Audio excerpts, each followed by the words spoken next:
రెడ్డి తెలంగాణ రక్షణ సేన పార్టీ ఆలేరు నియోజకవర్గ ఇన్ఛార్జిని. ఈరోజు మన తెలంగాణలో రేవంత్ రెడ్డి సర్కారు రైతు దగారం చేస్తున్నటువంటి పరిస్థితులు ఇలా అవపడుతున్నాయి. రైతులు పండించిన పంట 6 నెలలు కష్టపడి రైతు రెక్కలు ముక్కలు చేసుకొని ఈరోజు ధాన్యాన్ని పండిస్తే అవి కల్లాలనే మునిగిపోతున్నటువంటి పరిస్థితి ఉంది. ఇలా ఇది చూస్తుంటే రేవంత్ రెడ్డి ప్రభుత్వం రైతును రక్తం తాగుతున్నటువంటి పరిస్థితి ఇలా అవపడుతుంది ఇలా తెలంగాణలో. అలాంటి ప్రభుత్వాన్ని గద్దె దిగే వరకు పోరాడుతూనే ఉండాలి. రైతును దగా చేస్తుండు, రైతు చెమటను తాను రక్తంలో తాగుతుండు. ఈ ఉన్న పరిస్థితులను చూస్తుంటే రేవంత్ రెడ్డి సర్కారు దిగిపోయే పరిస్థితి వచ్చింది. రైతులకు ఆగ్రహం వస్తుంది, రైతులు బాధపడుతున్నారు, రైతులు చచ్చిపోతున్నారు.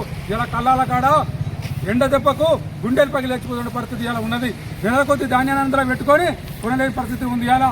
కాబట్టి ఈరోజు మేము రాష్ట్రం వ్యాప్తంగా మొత్తం నిరసన కార్యక్రమాలు చేస్తున్నాం. ఎందుకంటే తెలంగాణ రాష్ట్రంలో రైతులే దేశానికి వెన్నుముక అన్నాం, రైతు లేనిదే రాజ్యం లేదన్నాం, రైతే రాజన్నాం, రైతుకు గిట్టుబాటు ధర రావాలన్నాం. ఎన్ని అన్నా రైతులకు చేస్తున్న ప్రభుత్వాలు మోసాలు. కాబట్టి ఒక్కసారి ఆలోచించాలి ప్రజలారా, రైతులారా. ఇప్పుడైనా బుద్ధి తెచ్చుకోవాల్సిన అవసరం ఉంది. మనం ఇప్పుడున్న కాంగ్రెస్ ప్రభుత్వం మీద యుద్ధం చేయాల్సిన అవసరం వచ్చింది. ప్రతి ఒక్కరూ నడుము కట్టి రైతుకు సాయం చేయాలి. రైతు వెనుక ఉండాల్సిన బాధ్యత ఉంది. కాబట్టి ప్రతి ఒక్కరూ రైతాంగాన్ని కాపాడుకునే బాధ్యత ఉంది. ఇక్కడ ప్రపంచానికి అన్నం పెట్టి రైతన్న ఇలా దిక్కుమొక్కలేక చనిపోతున్న పరిస్థితి ఉంది. ఇలా రైతు రక్తాన్ని తాగుతున్నాడు. ఇలా చెమడను రక్తంగా వేసుకొని రక్తాన్ని చెమడ రూపంలో వేసి ఇలా పంట పండిస్తే కళ్ళాల పంట ఎలాగని నిలిపోతుంది. పంట పండించాలంటే 4 నెలలు పడుతుంది, అమ్మాలంటే 3 నెలలు పడుతుంది. ఇక రైతు ఎప్పుడు బతుకుతాడు? రైతుకు జీవితం ఎక్కడుంది? రైతు నిద్రపోవాలన్నా, తిండి తినాలన్నా రైతు ఆ బాధ గోడున ఏడుస్తున్నటువంటి పరిస్థితి ఇలా తెలంగాణ రాష్ట్రంలో ఉంది. కాబట్టి రైతులారా గమనించాల్సిన అవసరం. ఎందుకంటే రేవంత్ రెడ్డి సర్కారును గద్దె దింపాలి. ఇక్కడ ఎమ్మెల్యేలను ఊళ్ళకి రానియొద్దు. ఇక్కడ ఎమ్మెల్యే చేస్తున్న మోసాలు కూడా అందరికీ తెలుసు. ఎన్ని మోసాలు పాపతప్పు మాటలు చెప్పిండో.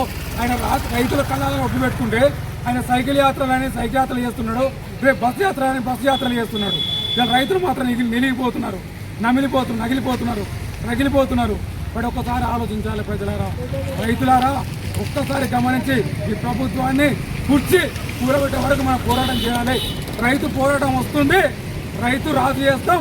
మా తెలంగాణ రక్షణ సేన పార్టీ రాష్ట్రంలో ఉన్న రైతులకు, బడుగు బలైన వర్గాలందరికీ మద్దతు ఉంటుంది, వాళ్ళ సపోర్ట్గా ఉంటుంది, వాళ్ళు ఎంత ఉంటుందని నేను తెలియజేసుకుంటున్నాను. ఇవాళ IPL మ్యాచ్లు పెడుతున్నారు, అక్కడ కోట్ల రూపాయలు ఖర్చు పెడుతున్నారు. అక్కడ రైతులకు ఈరోజు రూపాయి లేదు. ఇక్కడ ఒక వర్షం చుట్టూ పడితే అక్కడ పరదలు వేస్తారు, అన్నీ వేస్తారు, అన్ని రకాల సౌలతులు అక్కడ ఉంటాయి, ప్రతి ఒక్క ఉద్యోగులకు ఉంటాయి. కానీ రైతులు మాకు ఎలాంటిది లేదు. చచ్చిపోతే పట్టించుకున్న రైతులు ఒక పురుగును చూస్తున్న పరిస్థితి తెలంగాణ రాష్ట్రంలో ఉంది. అక్రమాలు ఎక్కువైపోయినాయి, దోపిడీలు ఎక్కువైపోయినాయి, బెదిరింపులు ఎక్కువైపోయినాయి. ఒక పార్టీ వాడు ఇంకో పార్టీలోకి పోవద్దట. దౌర్జన్యం, ఒకరు వస్తే ఒకరు దౌర్జన్యం చేస్తున్నటువంటి పరిస్థితి ఇవాళ ఆలేరులో ఉంది. ఈయన ఏ పని చక్కగా లేవు, రోడ్లు చక్కగా లేవు, నీళ్లు లేవు, నిధులు లేవు, ఒక్కరికి ఉద్యోగం రాలే. ఈ ఎమ్మెల్యే అయ్యే వల్ల నేను దేవుడుని, రాముడిని, నేను సూర్యుని అని చెప్పి ఎరుగుతుండు. అసలు ఎమ్మెల్యేను ఊరాలకు రానిదని సరైనంగా తెలియజేసుకుంటున్నాను.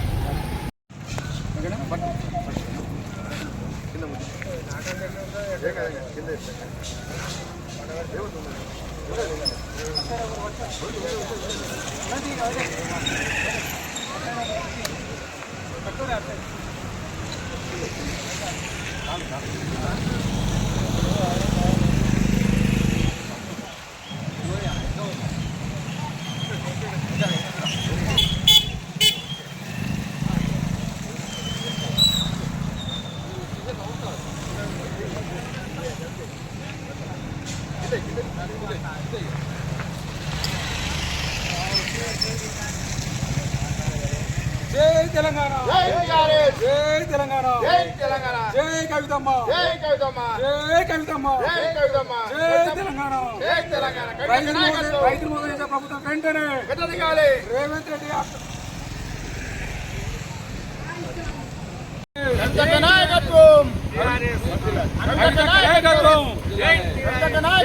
వర్ధిల్లాలి,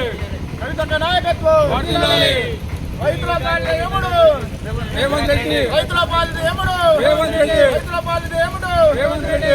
ధాన్యం కొనుగోలు వెంటనే, ధాన్యం కొనుగోలు వెంటనే, ధాన్యం కొనుగోలు వెంటనే. జై టిఆర్ఎస్, జై టిఆర్ఎస్, కవితకు నాయకత్వం, కవితకు నాయకత్వం. కవితక్క నాయకత్వం, కవితక్క నాయకత్వం, కవితక్క నాయకత్వం. జిందాబాద్ జిందాబాద్ తెలంగాణ రక్షణ సమితి జిందాబాద్, తెలంగాణ రాష్ట్ర సమితి జిందాబాద్. జై తెలంగాణ.